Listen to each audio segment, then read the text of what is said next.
में भी भारत विकास परिषद की शाखाएं प्रारंभ हुई हैं। भारत विकास परिषद एक ऐसा संगठन है जिसमें अग्रिम पंक्ति के लोग यानी elite people of the society, they are the members to serve the deprived people of the society. वंचित समाज के लोगों की सेवा करने के लिए, उनके जीवन में परिवर्तन लाने के लिए भारत विकास परिषद ये संगठन 1963 में बना। 10 जुलाई 1963। डॉक्टर सूरज प्रकाश जी, जो कि एक आई स्पेशलिस्ट थे, दिल्ली में रहते थे, उस समय के राष्ट्रीय स्वयंसेवक संघ के सरसंघचालक बाला साहब देवरस के साथ मिलकर के उनकी योजना से उनकी सलाह मशवरा करते हुए लाला हंसराज जी, जो दिल्ली के संघ चालक थे, ऐसे 3 लोगों ने इसकी योजना की। कारण ये था कि उस समय समाज का जो बड़ा वर्ग है, जो ऐसे संपन्न, प्रभावी, प्रबुद्ध ऐसे लोग थे, वो शाखा में आने से कतराते थे।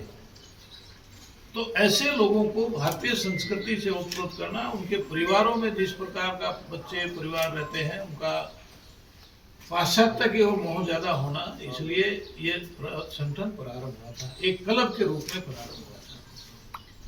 लेकिन अभी 63 साल में भारत विकास परिषद एक पारिवारिक संगठन, एक सांस्कृतिक संगठन, जो भारतीय संस्कृति के संस्कारों को व्यक्ति तक पहुंचाने का काम करता है। सेवा के माध्यम से ऐसे लोगों को जो पोरेस्ट अमंग द पोर, गरीबों में गरीब व्यक्ति जो ऐसा रहता है, उसका अध्ययन करते हैं, गरीब क्यों है, उसका कारण ढूंढ करके उसको अपने पैरों पर खड़ा करते हैं।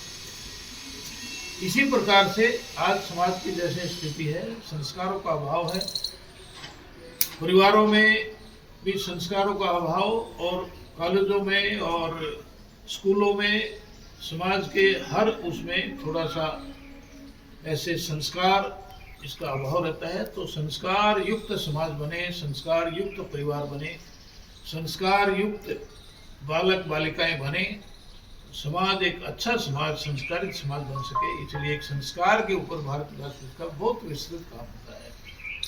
हमारे बड़े कार्यक्रम भी होते हैं।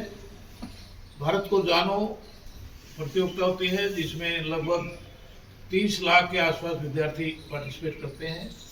सामूहिक गान प्रतियोगिता होती है, देशभक्ति के गीतों की प्रतियोगिता होती है, उसमें लगभग 1 लाख विद्यार्थी ये हर साल भाग लेते हैं। एक जो विशेष कार्यक्रम हमारा होता है, जिसके कारण से गुरु वंदन छात्र अभिनंदन, टीचर्स का, जो अच्छे टीचर हैं, बच्चों को संस्कार देते हैं, स्कूलों में ठीक से ज्ञान देते हैं, ऐसे अध्यापकों का मान सम्मान करना। एक समय गुरु वंदन ये सामान्यतः समाज में रहता था। हर व्यक्ति, कोई अध्यापक आया, कोई गुरुजन आया, तो उसका बड़ी आयु का, उससे बड़ी आयु का भी है तो उसको अधिक मान सम्मान देते थे। आज उसका अभाव है। तो ऐसे अच्छे टीचर्स को चुन करके हम साल में एक बार गुरु वंदन यानी उसका फेलिसिटेशन करते हैं। समाज के बड़े से बड़े व्यक्ति को बुला कर उसके माध्यम से उसको कोई शॉल भेंट करते हैं, कोई पुरस्कार देते हैं। और इसी प्रकार से छात्र, चाहे गरीब छात्र है, गवर्नमेंट स्कूलों में कोई 60% नंबर भी लेता है, जो टॉप आता है, पहले उसमें आता है, चाहे कितने भी मार्क्स आए, उसको हम फेलिसिटेट करते हैं, उसको एक तरह से कोई मोमेंटो देते हैं। मैंने देखा है, जब घर जाता है गरीब से गरीब बालक, माँ भी, जब बच्चा मोमेंटो लेके आता है तो उत्साह आता है, और समाज में, पड़ोस में दिखाते हैं, देखो मेरा बेटा शील्ड जीत के लाया। तो ऐसा उत्साह, और उसके जीवन में भी एक परिवर्तन आता है। तो ऐसा गुरु वंदन छात्र अभिनंदन ये साल में हम करते हैं। लगभग 10,000 स्कूलों में हम पूरे देश में ये कार्यक्रम करते हैं। इसका बहुत अच्छा प्रभाव टीचर्स के साथ, टीचर हमारे साथ जुड़े हैं इस संस्कार के काम में। ऐसी महिला टीचर तो बड़ी संख्या में हमारे साथ जुड़ी हैं, उनके माध्यम से हम स्कूलों में संस्कार देने का काम यह तेजी के साथ करते हैं। पर्यावरण का हमारा बहुत अच्छा गतिविधि है। संपर्क का एक हमारी मूल है, रीढ़ है। समाज के बड़े बड़े लोगों के साथ संपर्क करते हुए उनको संस्कारित करना कि सेवा के काम में वो करें, उनके रिसोर्सेज को समाज के उत्थान में, समाज के अच्छे उसमें लागू करें, लगाएं और वो साथ कंधे से कंधा मिला करके काम करें। तो ऐसे समाज के बड़े लोगों को हम संपर्क के माध्यम से जोड़ते हैं। संपर्क के माध्यम से हम ऐसे लोगों का भी पता लगाते हैं कि जो किसी भी कारण से, नशा है, कोई शराब है, कोई अन्य कोई सामाजिक बुराइयां हैं, इस मोहल्ले में कोई सामाजिक बुराई एक पूरा का पूरा ऐसा नशेड़ी हो गया है, यहाँ ड्रग का प्रचलन है, तो उसको ठीक करने का प्रयास करते हैं। कोई अन्य कोई सामाजिक बुराई है परिवार में, तो उसको दूर करने का प्रयास करते हैं। ऐसा एक संपर्क का काम बड़ा है और संपर्क के माध्यम से हम साल में अलग अलग परिवारों में, अलग अलग मोहल्लों में, अलग अलग प्रकार के लोगों में, कोई एडवोकेट्स में, कोर्ट में जाते हैं तो एडवोकेट्स में हम संपर्क करते हैं, कहीं ब्यूरोक्रेट्स में, कोई रिटायर्ड जजेस हैं उनके साथ संपर्क करते हैं। ऐसे हर श्रेणी के लोगों के बीच में जा करके उनको साथ जोड़ने का काम, ये संपर्क का काम हमारा है। पर्यावरण में भी बहुत अच्छा काम, हम लगभग 1 लाख पेड़ अभी जिस तरह का है, लेकिन इस वर्ष जुलाई में हम लगभग 10 लाख पेड़ लगाएंगे, ऐसा एक अभियान अभी से तैयारी शुरू की है।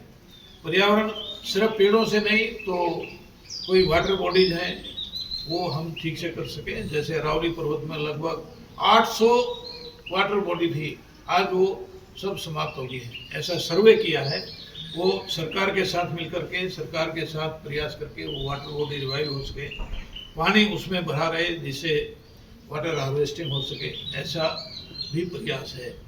पॉल्यूशन के गार्बेज फ्री मुक्त शहर बने, इसमें दिल्ली जैसा है और कई जगहों पर ऐसा शहरों में गार्बेज की एक बहुत बड़ी प्रॉब्लम है, बड़े बड़े ढेर लग जाते हैं शहर के बाहर।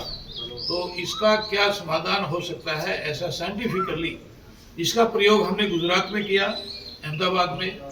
वहाँ के कलेक्टर से बात करते हुए, वहाँ का जो कमिश्नर कलेक्टर उनसे बात करते हुए, हमारे जो आज के अध्यक्ष हैं आदरणीय आदर्श गोयल, जस्टिस आदर्श गोयल, जो एनजीटी के चेयरमैन भी रहे, उन्होंने पर्यावरण में बहुत बड़ा काम किया। पूरे देश में पर्यावरण का अच्छा करने के लिए वो काफ़ी मेहनत करते रहे। उनकी देखरेख में अहमदाबाद का जो बहुत बड़ा एक कूड़े का ढेर जैसा दिल्ली में हमने देखते हैं चारों तरफ, चारों कोनों पर ढेर है, तो सबसे पहले उससे मुक्ति ये अहमदाबाद ने पाई। उसमें भारत विकास परिषद का भी एक बड़ा रोल था। ऐसे ही कुछ काम करते हुए, और एक जो अंतिम गतिविधि हमारी है महिला सहभागिता। जैसे मैंने बताया कि शिक्षक, उनको फिर से समाज में सम्मान मिले, वो फिर से समाज में व्यक्ति निर्माण का काम करें, बच्चों को अच्छे संस्कार बनाएं, दें, जीनियस बच्चे अच्छा वो पैदा करें। ऐसे ही माताएं बहनें घरों में अपने बच्चों को अपना काम, एक जिसको निर्माता के रूप में, एक जननी के रूप में हम माँ को मानते हैं, ऐसे महिलाएं अपने बच्चों को अच्छे संस्कार दें और कुसंस्कारों से बचें। आज महिलाओं का भी कई तरह की गतिविधियों में, कोई किट्टी पार्टी ये वो सारा वो अपने मनोरंजन के लिए करते हैं, लेकिन वो छोड़ के अपने परिवार को अच्छा बनाएं, परिवार संस्कारित हो, परिवार अच्छा बने। और माताओं बहनों के माध्यम से हम समाज में, परिवार के लोगों में, बच्चों में अच्छे संस्कार दे सकें, इसका एक परिवार है। माताएं बहन एक आत्मविश्वास से उपकृत हों, उनको सम्मान मिले, वो समाज में सम्मानित होकर के समाज को अच्छा बनाने में सहयोग करें। तो ऐसा 5 गतिविधियों के माध्यम से आज हम देश में लगभग 1600 शाखाएं हमारी हैं, 2 लाख सदस्य 1600 शाखाओं में हैं और ये बढ़ता जा रहा है। आज भारत में सभी प्रांतों में हमारा काम है। अभी हर जिले में इस साल हम भारत विकास परिषद की शाखा प्रारंभ कर सकें, तेजी के साथ ये काम बढ़ा रहे हैं और इनके माध्यम से एक व्यक्ति के साथ मिलते हुए उसके जीवन में क्या परिवर्तन हो सकता है, उसको अच्छा कैसे बनाया जा सकता है। और ये जो 500 गतिविधियां हैं, इन 500 गतिविधियों में हम किस तरह से एक संस्कारित भारत, एक समर्थ सक्षम भारत और एक संगठित भारत कैसे बनाया जा सकता है, इसके काम में लगे हैं। और आप सब बंधुओं के माध्यम से संदेश जाएगा, समाज के अच्छे लोग, समाज में इस प्रकार का विचार रखने वाले, एक अच्छा भारत बनाने वाले ऐसे लोगों तक ये बात जाएगी, वो साथ रहेंगे, हम उनके साथ भी मिल करके एक सुंदर, टिकाऊ, संगठित भारत हम बना सकें, इसका प्रयास है। जैन साहब, जैसे यूथ में नशा बढ़ता जा रहा है, स्कूल कॉलेज के यूथ हैं, लड़कियां भी अब नशा करने लगी, तो इस दिशा में भारत विकास परिषद किस तरीके से भारत विकास परिषद का मैंने अपनी बातचीत में बताया कि हम कॉलेजों में, स्कूलों में ये प्रयास कर रहे हैं कि सोर्स क्या है। अभी दिल्ली के एलजी से बात हुई, मैं मिला उनसे, सरदार जी से, कि हिमाचल से गाड़ियां चल करके यूनिवर्सिटी के पास रुकती हैं, उसमें से ड्रग्स निकलती हैं, और यूनिवर्सिटी के आसपास एक बहुत बड़ा, बम्बई में बहुत बड़ा ड्रग्स का रैकेट होगा, लेकिन दिल्ली यूनिवर्सिटी के आसपास बम्बई से भी बड़ा रैकेट है। उन्होंने कहा मैंने कहा मैं आइडेंटिफाई करवा सकता हूँ। वहाँ के छोटे छोटे खोखे हैं जो चाय बेचते हैं या नजर आते हैं कि ये पान बेच रहे हैं या कुछ कर रहे हैं, लेकिन उन सब के पास पुलिस का उसमें सहभागिता रहती है। तो उन्होंने कहा है, कमिश्नर को भी बुला करके, पाल साहब क्या नाम है उनका, वहाँ के दिल्ली के जो कमिश्नर हैं उनको बुलाया है, बुला करके बातचीत भी, गोलचा साहब को। तो हम कर रहे हैं ये सरकार के साथ मिलकर के भी, और भारत विकास परिषद के जो शाखाएं हैं दिल्ली यूनिवर्सिटी में और आसपास में, उसके माध्यम से भी हमने इस तरह की अवेयरनेस बच्चों में आए, ड्रग मुक्त विश्वविद्यालय बने, वहाँ का वातावरण, विजयनगर आदि जो माल रोड पर है चारों तरफ, इस तरह की गतिविधियां हैं। और भी कई स्थानों पर, जेएनयू में पहले होता था, लेकिन जेएनयू अभी कम है, लेकिन दिल्ली यूनिवर्सिटी इसमें ज़्यादा इसकी चपेट में आई है। और यही नहीं, बढ़ता जा रहा है, हरियाणा में बढ़ता जा रहा है, पंजाब में बढ़ता जा रहा है। पंजाब में हमने काफ़ी बड़ा अभियान लिया है, गांव-गांव में जा करके इस तरह की नशा मुक्ति का ये अभियान लिया है। और भी जहाँ जहाँ जितनी क्षमता हमारी है, जितना काम बढ़ाने की आवश्यकता है, मैंने बताया जैसे, लेकिन जितनी क्षमता है उस क्षमता के अनुसार हम इस सामाजिक बुराई को दूर करने के उसमें लगे हुए हैं। जैन साहब, एक बात बताइए कि अभी आपने संस्कार की बात की है जी, शिक्षा का व्यवसायीकरण कैसे रोकेंगे आप? देखिए, कुछ सरकारी पॉलिसीज हैं, हम नॉन गवर्नमेंटल ऑर्गेनाइजेशन है, हम आर्थिक मदद भी सरकार से नहीं लेते हैं। आर्थिक मदद भी ऐसे हमारे मेंबर वो देते हैं, उनका कंट्रीब्यूशन होता है। कहीं CSR हम कंपनियों से उनसे लेते हैं, उसके माध्यम से सेवा करते हैं। लेकिन ये काम जो आप कर रहे हैं कि भाई शिक्षा का व्यापारीकरण, ये एक बड़ी समस्या है। सरकार के साथ मिल करके, और फ्री एजुकेशन समाज को मिले, लेकिन फ्री एजुकेशन में आज लोग कहते हैं कि गवर्नमेंट स्कूलों की और पब्लिक स्कूलों की स्थिति देख लो कैसे है। वहाँ लाख 1.5 लाख रुपए पेड टीचर है गवर्नमेंट स्कूलों में, और वहाँ पर 20,000, 25,000, 30,000 पे मिलती है टीचर्स को। उसके बावजूद भी शिक्षा में दिन रात का, जमीन आसमान का अंतर रहता है। तो ये एडमिनिस्ट्रेशन, पब्लिक जो है ऑर्गेनाइजेशन या इस तरह की संस्थाएं, गवर्नमेंट इस बात पर काम करे और अच्छी प्रकार से करे। अब जैसे नेपाल में, छोटा सा देश है, उन्होंने आते ही पब्लिक स्कूल बंद कर दिया। एक बड़ा वो किया, एक बहुत बड़ा उसने स्टेप लिया है कि जिसके कारण से दिखा सके कि ऐसा हम भी कर सकते हैं, हमारे देश में भी हो सकता है। लेकिन उस प्रकार का वातावरण बनेगा और इस तरह की चिंता होगी, तो मुझे लगता है आगे चल करके इस मामले में भी हम एक अच्छा स्टेप ले सकेंगे। तो यह मानते हैं नशे और जो शिक्षा की आपने बात की, इसमें सरकार का फेलियर है, मोदी सरकार का फेलियर है? देखिए, अब एकदम से हम इतने बड़े वो नहीं हैं कि भाई हम किसी सरकार को ही फेल कर दें। हम तो पॉजिटिव सोचते हैं।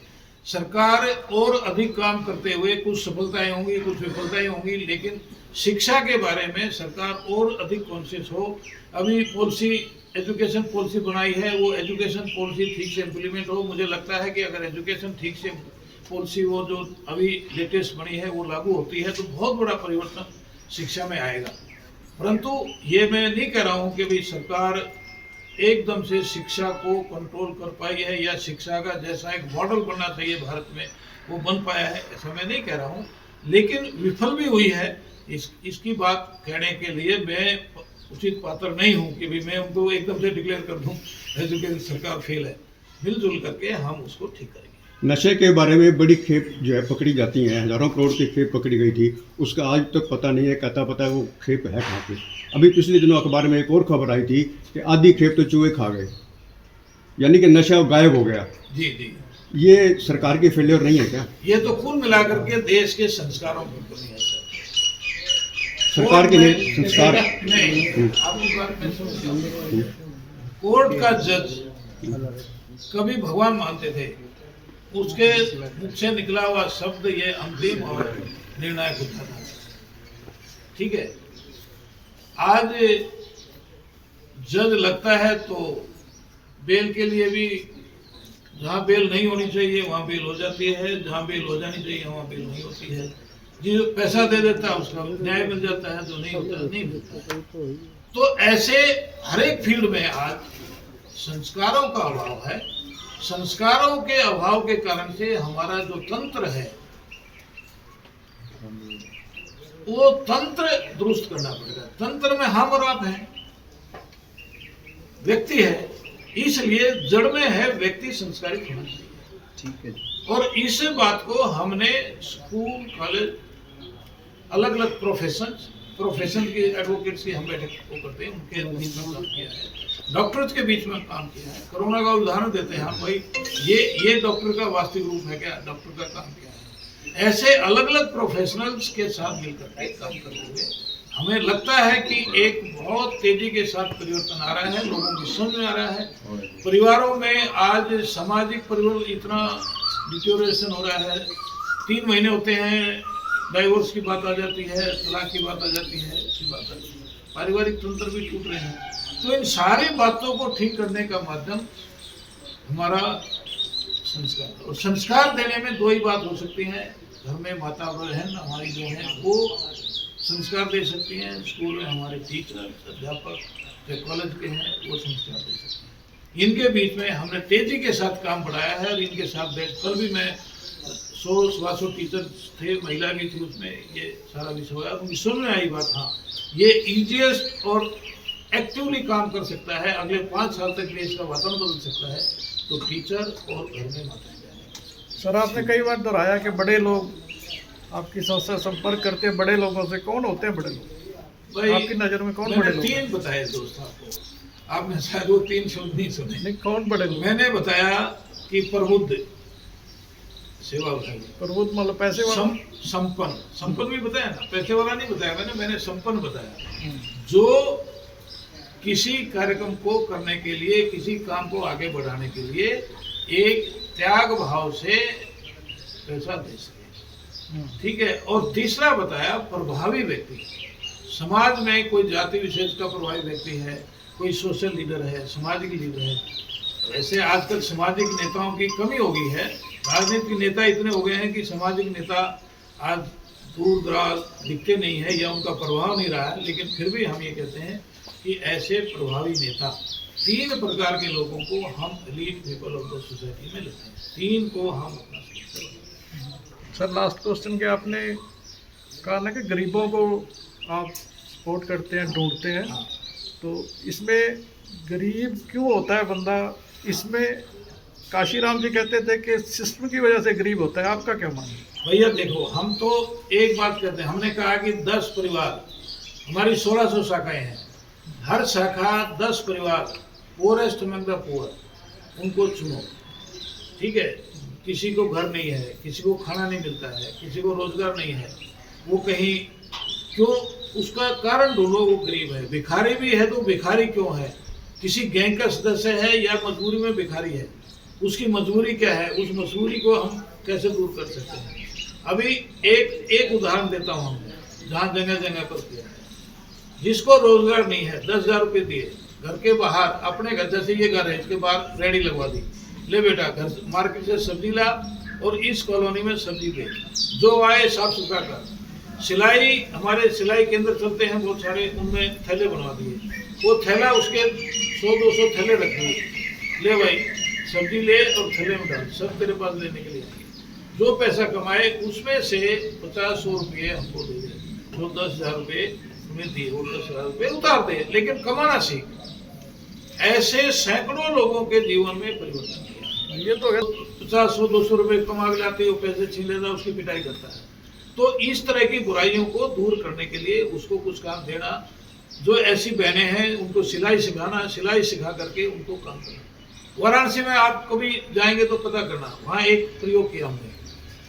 75वां वर्ष जो आज़ादी का था उसमें 75 परिवारों को हमने सिलाई सिखाई। ऐसी गरीब महिलाएं चुन करके बिल्कुल एक एक सिलेक्ट करना है। आज 75 के 75 परिवार आत्मनिर्भर हैं। वो महिला हमारी जो बहन थी वो आज सिलाई का काम करती है, और एक नहीं, उसने 2-2, 3-3 मशीनें और लड़कियों को अपॉइंट करके एक सिलाई केंद्र बनाया। और ऐसे 75 परिवार आज पूरे वाराणसी में चर्चा है कि वहाँ पर भारत विकास परिषद ने ये एक मॉडल बनाया, सिलाई सिखाओ, उनको सिलाई मशीन दो, उनको काम दिलाओ और उसको आत्मनिर्भर बनाओ। ऐसे डिफरेंट मॉडल हर जगह पर, हर प्रांत में, हर क्षेत्र में आत्मनिर्भर बनाने के लिए हम करते हैं। एक सुझाव है सर आपके लिए। पर्सनली पूछा और उसकी पूरी कहानी बताता हूँ। लुधियाना में हमारा सेवा केंद्र है।